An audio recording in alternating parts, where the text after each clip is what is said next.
Bonjour à tous, on se retrouve aujourd'hui pour un nouveau talent hibou, un talent international cette fois-ci et même un talent chinois, j'ai nommé Alibaba.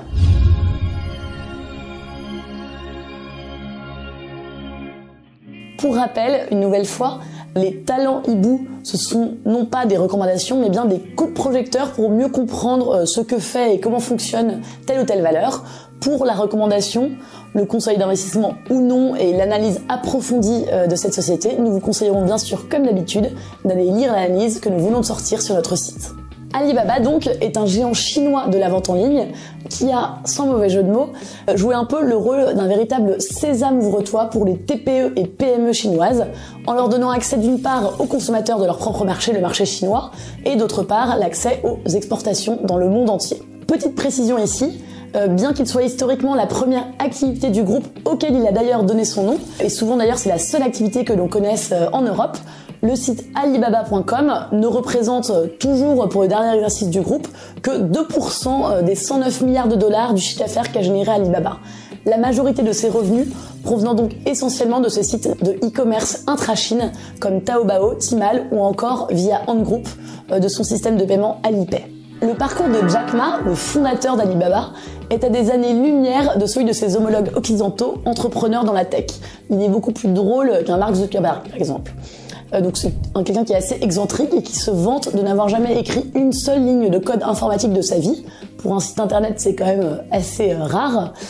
Et donc il a passé une enfance plutôt pauvre dans la Chine communiste avant de devenir professeur d'anglais dans une université de sa ville natale de Hangzhou en Chine orientale.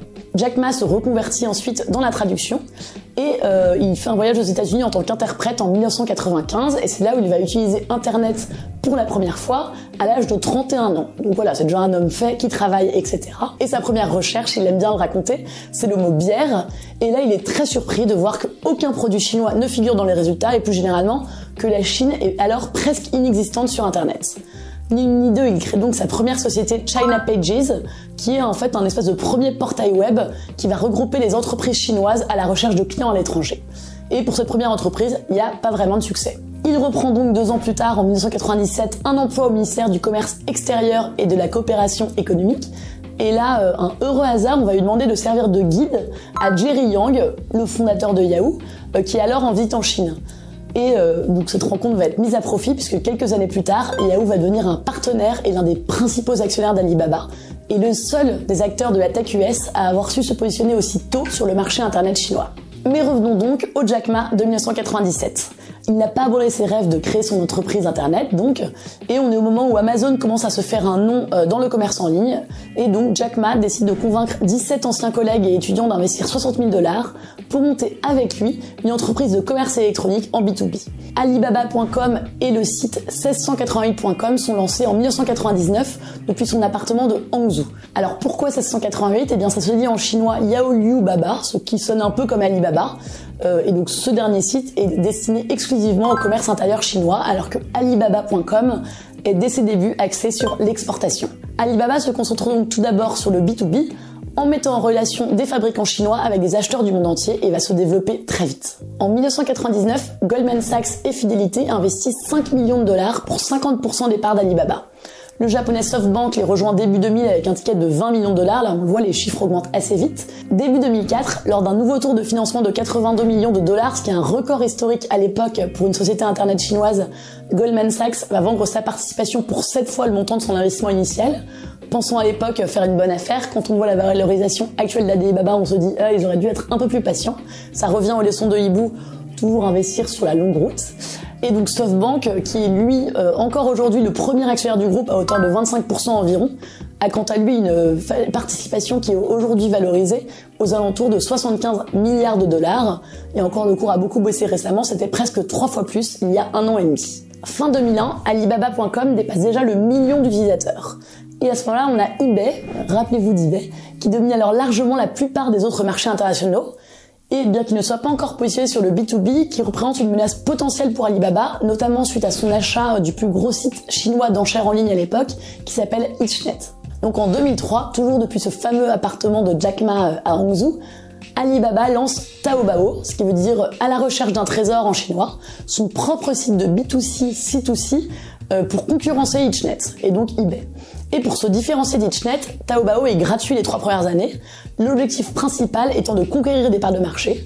Et également, autre différenciation importante, il va tenter de recréer l'ambiance un peu fouillie et colorée d'un vrai marché chinois, avec un moteur de recherche qui va utiliser des catégories familières du mode de pensée chinois, par opposition à la stratégie d'internationalisation d'eBay. Et tandis que eBay investit 100 millions de dollars supplémentaires en publicité dans la rue et sur les plus gros portails en ligne, Alibaba, lui, concentre son budget marketing sur les annonces télévisées, qui touchent à l'époque une population qui est bien plus large qu'Internet. Dernier volet de cette stratégie de conquête d'Alibaba face à Itchnet est créé pour répondre à la préoccupation croissante des consommateurs chinois en matière de fraude et de qualité des produits achetés en ligne, le pendant du PayPal d'eBay qui s'appelle Alipay. Mais il va être adapté au manque d'infrastructures de crédit en Chine, le vendeur n'étant payé qu'après validation par l'acheteur de la conformité du produit. Le système, on connaît tous de nom maintenant, et il s'est depuis enrichi d'une multitude de produits et de services, comme le paiement via mobile ou en scannant un QR code. Le succès de cette stratégie est au rendez-vous, et début 2005, Taobao contrôle 60% du marché chinois, alors que Itchnet en représente à peine la moitié. eBay va finir par revendre sa filiale chinoise fin 2006, cette dernière ne représentant plus que 7% du marché chinois mi-2007. Victoire par KO donc d'Alibaba. Et également on voit les prémices de ce qui a toujours été la stratégie du groupe, c'est-à-dire un vrai pragmatisme.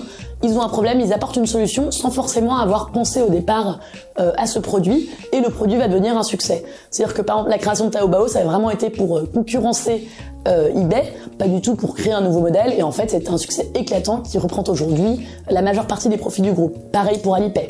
Donc voilà, c'est vraiment assez révélateur de la stratégie de ce groupe. C'est ce pragmatisme de génie qui, au fil des années, vont leur permettre d'étoffer leur offre pour créer un véritable écosystème. En 2005, Alibaba fait une alliance stratégique avec Yahoo, rencontrée donc, rappelons-le, quelques années plus tôt, complètement par hasard, par Jack Ma. Alibaba acquiert donc Yahoo China, qui a été lancé fin 1999, et qui est donc un portail de services internet qui fournit actualité, email et moteur de recherche. Et Yahoo investit en retour 1 milliard de dollars dans Alibaba en échange d'une participation de 43% dans la société. Après quelques années, Jack Ma souhaite réduire la part de Yahoo dans le capital d'Alibaba et les relations avec l'américain commencent à tourner peu à peu au vinaigre. Et la mésentente devient officielle en 2011 lorsque Yahoo apprend que Alipay, le fameux service de paiement, a été transféré 2 ans plus tôt depuis Alibaba vers une autre structure détenue par Jack Ma et un autre cofondateur d'Alibaba suite à une évolution des exigences chinoises sur les licences liées aux moyens de paiement qui doivent désormais être détenus à 100% par des Chinois continentaux. Yahoo se plaint à ce moment-là de ne pas avoir été informé de l'opération et de n'avoir pas pris connaissance du transfert qu'au moment où Alipay a cessé d'être consolidé dans les comptes d'Alibaba début 2011. Effectivement, mauvaise surprise pour eux de s'en rendre compte. Le différend sera finalement résolu par un accord garantissant à Alibaba Group des revenus de licence de la part d'Alipay, ainsi qu'une participation en cas d'introduction en bourse ou de cession de Alipay. Et Ant Group, la société qui héberge désormais Alipay, va être finalement incorporée en 2014 et Ant Group et Alibaba continuent aujourd'hui de travailler étroitement ensemble, leurs rapports financiers et commerciaux étant définis via différents accords conclus pour 50 ans. Et le détail amusant entre guillemets, c'est qu'après le déclin progressif de Yahoo dans les années 2010, Alibaba se révélera être de loin son actif le plus précieux.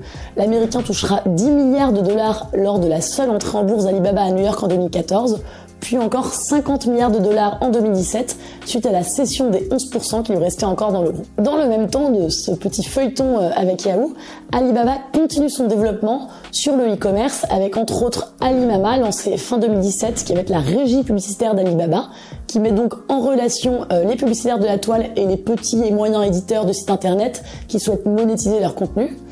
On peut citer également Taobao Mall en 2008, qui est aujourd'hui renommé Tmall, qui est une plateforme uniquement B2C pour compléter Taobao. Plus qualitatif que Taobao, Tmall s'adresse aux consommateurs à la recherche de produits de marque et d'une offre plus haut de gamme. L'épopée continue. En 2009, Alibaba lance via Tmall, à l'occasion du 11 novembre, le jour de la fête des célibataires en Chine, une grande braderie en ligne sur le modèle du Black Friday. La suite, on la connaît, c'est un succès immense. Et là, sur la dernière édition de 2021, le chiffre d'affaires total de la journée communiqué par Alibaba fait état de 74 milliards d'euros de ventes en l'espace de 24 heures. C'est colossal. En 2010, c'est le tour d'AliExpress qui est orienté sur les particuliers à l'étranger, l'équivalent hors Chine de Taobao, d'être mis en ligne. En 2013, c'est le lancement de Kainao Network avec 8 autres sociétés logistiques. On va s'attarder un peu sur ce modèle de Kainao. Donc il s'agit donc de 9 sociétés associées qui couvrent ensemble toute la chaîne du e-commerce, depuis la vente en ligne avec Alibaba, à l'entrepôt de stockage, puis au transport, et ce jusqu'au dernier kilomètre. L'objectif qui a été atteint et qui est assez remarquable, c'est de livrer dans toute la Chine en 24 heures afin d'augmenter le niveau de consommation et d'intensifier le commerce dans la Chine rurale. La Chine rurale, c'est encore aujourd'hui 40% de la population, donc c'est un énorme enjeu économique. Rappelons que c'est un pays qui fait 16 fois la taille de la France et où la consommation donc dans les zones rurales est fortement limitée par la dispersion géographique et le sous-développement relatif des infrastructures. Donc voilà, énorme enjeu. Et Kainao a réussi à venir à bout de cette problématique et livre aujourd'hui partout dans le monde en moins de 72 heures si on a une offre premium, et donc en Chine en moins de 24 heures, donc c'est véritablement un exploit. Alibaba, qui en était le principal actionnaire dès le lancement, détient aujourd'hui 63% des parts de Kainao, qui est considérée aujourd'hui comme l'une des principales licornes chinoises, avec une valorisation proche des 25 milliards d'euros. Donc voilà, c'est toujours des coups de milliards avec Alibaba, c'est toujours assez fascinant. Dans la deuxième partie de la décennie, Alibaba lance une nouvelle stratégie qui s'appelle New Retail, la nouvelle distribution, qui vise à réconcilier le e-commerce avec les magasins physiques en accélérant la digitalisation de ces derniers. En 2015, il va lancer une plateforme d'approvisionnement digital à destination des petites épiceries de quartier qui jalonnent le pays, et de nombre estimé à près de 7 millions. La même année, en joint venture avec un groupe, Koubei, qui est une plateforme de commerce O2O, online to offline, dont l'objectif est de connecter restaurants et autres commerces physiques avec les consommateurs en ligne, est également lancé. Début 2016, c'est le premier magasin Freshippo, connu en chinois sous le nom de Emma, qui est lancé donc, et il s'agit d'un concept de supermarché axé sur le frais, un peu comme notre grand frais mais en beaucoup plus moderne, parce que ça combine vente en physique ainsi que en ligne, avec livraison en 30 minutes dans un rayon de 3 km, et également la possibilité de faire cuisiner ses légumes sur commande dans le supermarché. Le tout en utilisant, bien sûr, on est dans l'ultra moderne, la robotique, la reconnaissance faciale pour accélérer la logistique et le paiement. Alibaba compte aujourd'hui près de 200 enseignes Freshippo en Chine, donc là encore une grosse entreprise. Toujours dans le cadre de cette stratégie New Retail, Alibaba prend les années suivantes le contrôle de chaînes de supermarchés en Chine, de chaînes de supermarchés physiques. Il fait encore un pas en avant dans l'extension de son empire, comme donc la chaîne qui s'appelle Intime en 2007, ou encore Sun Art, le plus gros groupe d'hypermarchés chinois, où il devient majoritaire après avoir racheté des parts d'Auchan, qui se retire de Chine à ce moment-là. Fin 2020 donc, ou encore dernière acquisition, Elle.me, le leader chinois de la livraison de nourriture. En parallèle, l'internationalisation commence. Alibaba multiplie également les acquisitions ou les prises de participation majoritaires dans le e-commerce en Chine et ailleurs. On peut nommer notamment Lazada en 2016, qui est une plateforme de e-commerce lancée par Rocket Internet et qui est leader en Indonésie, en Malaisie, aux Philippines, à Singapour, en Thaïlande et au Vietnam, ou encore Daraz Group, autre site de e-commerce également lancé par Rocket, qui est leader au Pakistan, au Bangladesh, au Sri Lanka, au Myanmar et au Népal. Ils vont également racheter Trendyol, la plus grande plateforme de commerce électronique en Turquie, qui est considérée comme une des premières licornes turques, et également une autre société qui s'appelle Kaola en 2019, qui est une e-plateforme spécialisée dans la vente de produits de luxe importés. Donc voilà, le groupe s'internationalise et il commence également à se diversifier au-delà des retail, avec en 2009 les débuts d'Alibaba Cloud. En 2014, ils acquièrent AutoNavy, aujourd'hui renommé AMAP, qui est toujours aujourd'hui le plus grand fournisseur de cartes numériques mobiles, de navigation et d'information sur le trafic en temps réel en Chine. Il se lance également dans la production de films avec le rachat de China Vision Media, qui va être renommé Ali Pictures, qui donc est la plus grande société de production et de distribution de cinéma chinoise. En 2016, ils ont notamment pris une participation minoritaire dans une société qui s'appelle Andin Partners, qui est à Steven Spielberg, et avec laquelle a été passé un accord de production, de distribution et de financement de films en Chine et dans le monde. En 2019, Alibaba Pictures avait financé 23 films, soit 20% du box-office chinois. En 2014, toujours, ils reprennent une société qu'ils renomment dans la foulée Ali Health, et qui cette fois-ci opère dans le e-commerce électronique, pharmaceutique et les services médicaux, et explore également le potentiel de la data science et du cloud appliqué au domaine de la santé. Autre acquisition notable enfin, le contrôle de Youku qui a été pris en 2015, qui est la plus grosse plateforme de vidéo en ligne en Chine. Donc voilà, Alibaba s'étend, se diversifie et devient incontournable un peu partout. Jack Ma a abandonné en 2013 la direction d'Alibaba à Jonathan Lu, qui a été remplacé par Daniel Zhang en 2015. Il demeure toutefois président du groupe jusqu'en 2019, où il cède le poste au même Daniel Zhang, qui est désormais donc l'ultra dirigeant d'Alibaba. Côté bourse, Alibaba rentre en bourse donc en 2014 à New York, qui avait été à l'époque préférée à Hong Kong en raison des trop strictes réglementations de cette dernière. Il s'agit de la plus grosse introduction jamais réalisée à l'époque, avec 25 milliards de dollars levés. Là encore, on dépasse toujours les records, pour une valorisation totale d'entrée de plus de 160 milliards de dollars, qui a fait tout de suite de Jack Ma l'homme le plus riche de Chine. En novembre 2019, en pleine guerre commerciale entre Washington et Pékin, afin d'être moins dépendant des bourses américaines, Alibaba se fait également lister à la bourse de Hong Kong. Cette fameuse bourse de Hong Kong qu'ils avaient méprisée lors de leur première introduction, mais qui entre-temps a assoupli ses règles. Effectivement, ils sont à l'époque la première société chinoise à être cotée sur les deux marchés, mais depuis, leur exemple a été suivi par de nombreuses autres sociétés chinoises qui sont désormais cotées à New York et à Hong Kong. Annoncée fin 2020 sur les marchés de Shanghai et de Hong Kong, l'entrée en bourse d'Ant Group, qui détient donc Alipay, a finalement été suspendue par le gouvernement chinois. Alors, Alibaba aujourd'hui, qu'est-ce que c'est ? Et bien pour le dernier exercice qui a été clôturé au 31 mars 2021, Alibaba dépasse 1200 milliards de dollars en valeur brute de marchandises échangées sur ces plateformes, dont l'essentiel, plus de 90% sur les plateformes chinoises. Sur cette même année, on a plus de 1 milliard de personnes qui vont effectuer un achat sur ces plateformes, un chiffre vraiment colossal. Et voilà, on le disait, la Chine reste de très loin le premier marché du groupe et compte pour plus de 90% de ses ventes. Les revenus de Alibaba sont répartis entre les 4 pôles d'activité suivants. Le cloud pour 8% des ventes, Digital Media and Entertainment pour 4% des ventes, qui comprennent notamment Youku, Alibaba Pictures dont on a parlé. Troisième source de revenus, Innovation Initiatives and Others pour 1% des ventes, qui comprend notamment la map, le système de cartes, DingTalk ou encore Tmall Genie, qui est un concurrent de l'Echo d'Amazon. Et bien sûr, le dernier pôle, le principal, c'est ce que le groupe appelle Core Commerce, qui représente 87% des ventes en 2021 et qui est aussi la seule de ces 4 divisions à générer un résultat opérationnel positif. Très largement positif d'ailleurs, les 3 autres qu'on vient de citer affichant les performances négatives. Alors si on résume rapidement le panel d'activités de cette grosse entité Core Commerce, eh bien près de la moitié des revenus de Core Commerce et donc des revenus totaux d'Alibaba proviennent de la publicité en ligne, et environ un quart des activités de vente directe ou indirecte liées à la stratégie New Retail comme Freshippo, Tmall Supermarket ou encore Intime.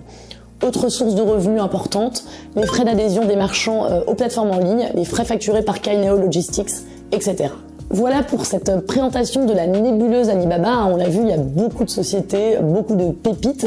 On s'y perd un peu parfois, mais voilà, ça reste un ensemble qui est passionnant et fascinant par l'excellence qu'ils ont atteint dans tous les domaines qu'ils ont occupés. La question qui se pose aujourd'hui pour l'investisseur qui s'intéresse à Alibaba, c'est déjà en moins de 18 mois, la valeur du cours a été divisée par près de 3. Vraiment, c'est un effondrement colossal. Est-ce que c'est aujourd'hui le moment de profiter de cette baisse pour investir, ou est-ce que la baisse risque de se prolonger? Autre question, on en parlait, on est dans un contexte d'affrontement États-Unis-Chine, et la Chine incite ses entreprises à chercher des financements sur ses places boursières. Et tout récemment, Didi, qui est un peu le Uber chinois, s'est retiré de la bourse de New York début décembre après seulement 5 mois, et une perte de 45% tout de même pour ses actionnaires. Est-ce que ça peut se produire avec Alibaba? Est-ce que du coup c'est vraiment le moment d'acheter des valeurs chinoises en général? Est-ce qu'on peut également redouter de nouvelles interventions antitrust notamment de l'État chinois? Comment mesurer le risque politique qui pèse sur Alibaba? Et enfin, dernier point qui est plus lié à son modèle économique, le groupe est aujourd'hui challengé dans ses principaux vecteurs de revenus qui sont le e-commerce et le paiement en ligne, avec l'émergence de nombreux nouveaux acteurs qui mangent ses parts de marché. Est-ce que la pérennité de ce modèle éclatant de réussite jusqu'ici est menacée? Voilà, plein de questions qui se posent. Pour avoir une idée de ce qu'on en pense nous chez Hibou, pour se faire une opinion, décider ou non d'investir dans cette valeur qui reste magnifique bien sûr, je vous invite à aller lire notre analyse et notre conseil sur le site Hibou.